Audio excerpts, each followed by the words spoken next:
Morning from John McGinty. Good morning. It's August 1st and a perfect, beautiful morning, about 75 degrees and sunny. Excuse the bedhead. It's one way to control hair that's not been cut since the pandemic began. This is a series that no one might be interested in, but it occurred to me that many of us, even when we're living with people or close to people, don't share purposefully, intentionally, a sense of what our days are like.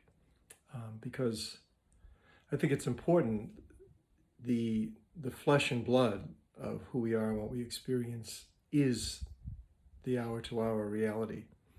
And if God is anywhere, God is there. So I'm going to try to do that in some fashion. For me, the day usually starts, well, first is crawling out of bed and then taking, let's see if I can get them here, these two creatures. There's Mercy and, whoops, sorry, you're going to get dizzy. Gracie's over there hiding out into the yard for a moment. And Leo, the cat, remains inside crying out for his breakfast. And then I say to the dogs, it's time to pray.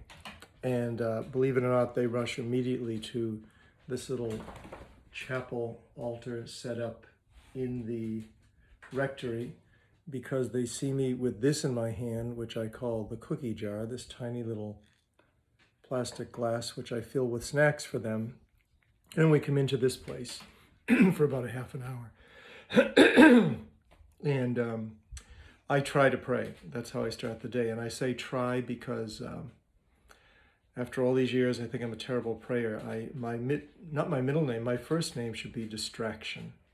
I should be known as D. John McGinty. However, I do the best I can. The way I tend to pray is to simply place myself in a quiet place quite intentionally and announce to the Lord that I want to be here with God, and just simply breathe and pray, take a word,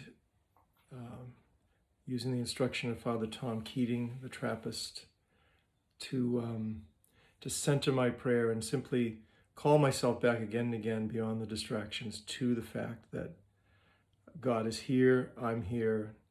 I want to be aware of God's presence and allow God to work in me. It's as simple as that.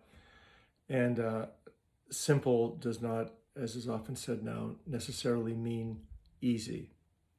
But that's what I do. And that's how the day begins.